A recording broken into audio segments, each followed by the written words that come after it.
નમસ્કાર વિદ્યાર્થી મિત્રો, હું છું વિજય પ્રજાપતિ અને આજે આપણે જોવાના છીએ ધોરણ 10 સામાજિક વિજ્ઞાનનું વિભાગ સીનો મોસ્ટ ટાઈમ વિડીયો કે વિભાગ સીમાં કયા ચેપ્ટરમાંથી કયા નંબરનો પ્રશ્ન પૂછાય અને કેવા કેવા પ્રશ્નો પૂછાય, બરાબર?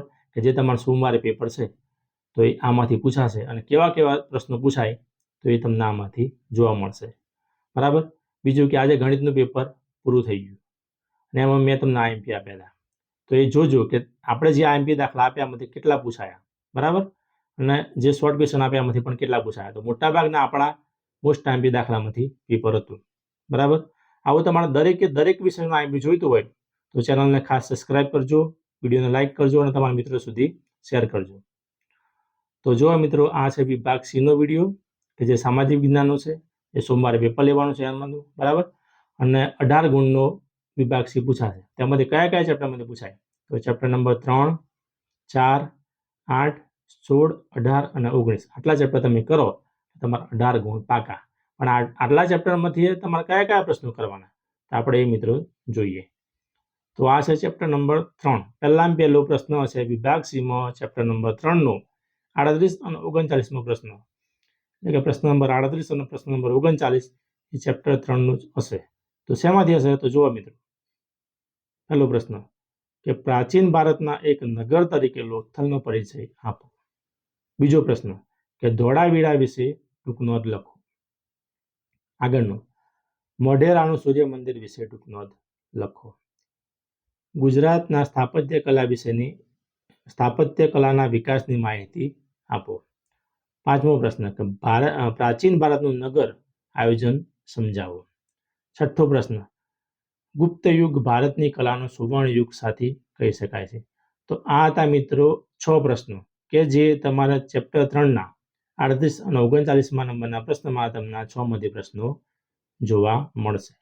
હવે આવશે ચેપ્ટર નંબર 4. તો ચેપ્ટર નંબર 4 માંથી 40મા નંબરનો પ્રશ્ન તમને બોર્ડની પરીક્ષામાં જોવા મળશે. તો જોવા મિત્રો પ્રશ્ન કે ભારતમાં વેદો કેટલા છે અને કયા કયા? પ્રાચીન ભારતીય સાહિત્ય તરીકે વૈદિક સાહિત્યનો પરિચય આપો.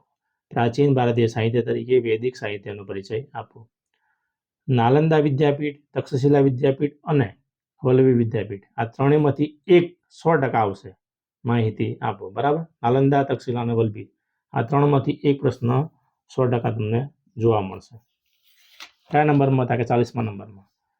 છેલ્લો પ્રશ્ન છે 40મામાં કે મહાકાવ્યો તરીકે રામાયણ અને મહાભારતની ચર્ચા કરો. મહાકાવ્ય તરીકે રામાયણ અને મહાભારતની ચર્ચા કરો.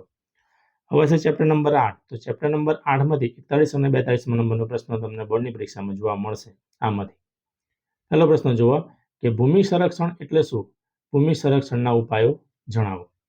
બીજો પ્રશ્ન, જમીન ધોવાણ અટકાવવાના ઉપાયો જણાવો. આગળનો પ્રશ્ન, સંસાધનના પ્રકારો જણાવો. એના પછી ભારતની જમીનના પ્રકારો કેટલા છે અને કયા કયા જણાવો, બરાબર? જો મિત્રો, આ બીજા નંબરનો પ્રશ્ન કે જમીન ધોવાણ અટકાવવાના ઉપાયો આ મોસ્ટ ટાઈમ તમને જોવા જ મળશે. જમીન ધોવાણ અટકાવવાના ઉપાયો અને સંસાધનના પ્રકારો આ બંને પ્રશ્નો તમને 100% જોવા મળશે, બરાબર? કાળી જમીન વિશે સમજાવો. કાળી જમીન વિશે સમજાવવાનું, બરાબર? પછી નીચેના પારિભાષિક શબ્દોના અર્થ આપો. કે આ પારિભાષિક શબ્દો ફરજિયાત પૂછાય છે 41 અને 42મા નંબરના પ્રશ્નમાં, એટલે લગભગ 42માં આવે, બરાબર? ભૂમિ સંરક્ષણ, એકલ સંસાધનો, વૈશ્વિક સંસાધન, જમીન, સંસાધન અને રાષ્ટ્રીય સંસાધન આટલા તમે પારિભાષિક શબ્દો તમે કરી નાખો તો આમાંથી તમને 100% બે તમને જોવા મળે, બરાબર? કયા કયા જોવા ફરતી?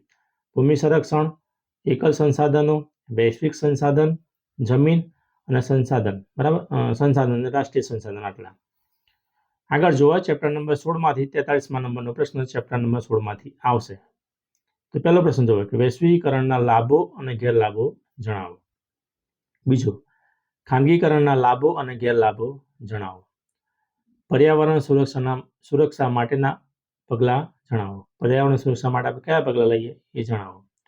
ઉદારીકરણના લાભો અને ગેરલાભો જણાવો. આગળ, વિશ્વ વ્યાપાર સંગઠન એટલે શું તેના ધ્યેયો જણાવો. વિશ્વ વ્યાપાર સંગઠન એટલે શું તેના ધ્યેયો જણાવો. તો આ તો ચેપ્ટર 16 માંથી, એમાં તમને 43મા નંબરનો પ્રશ્ન ચેપ્ટર 16 માંથી જોવા મળશે.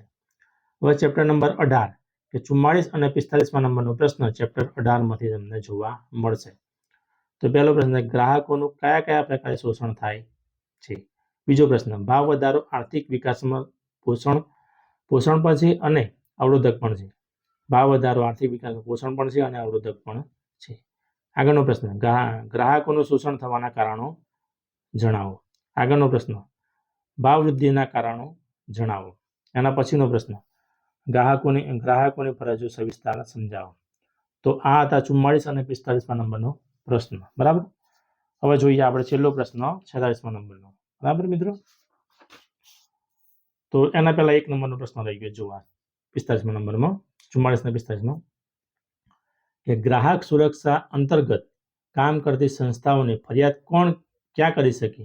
ગ્રાહકોને અન્યાય થાય તો એ કેવી રીતે ફરિયાદ કરી શકે? બરાબર. આ 6 નંબરનો પ્રશ્ન હતો. હવે જુઓ ચેપ્ટર નંબર 19 અને વિભાગ C નો છેલ્લામાં છેલ્લો પ્રશ્ન ચેપ્ટર નંબર 19માંથી, માનવ વિકાસ અંકની ગણતરી કઈ રીતે કરાય છે? બીજો પ્રશ્ન, ભારતમાં મહિલાઓ સાથે કેવા પ્રકારના ભેદભાવ જોવા મળે છે? સ્ત્રી પુરુષોની અસમાનતાના કોઈ પણ 3 કારણો જણાવો. ભારતમાં સ્વાસ્થ્ય સુધારણા માટે થયેલી કામગીરી વર્ણવો. મહિલા સશક્તિકરણ એટલે શું? તેના અવરોધક પરિબળો જણાવો. અને છેલ્લો પ્રશ્ન, કે ગુજરાત સરકારે મહિલા સમાનતા માટે કઈ કઈ યોજનાઓ અમલમાં મૂકી?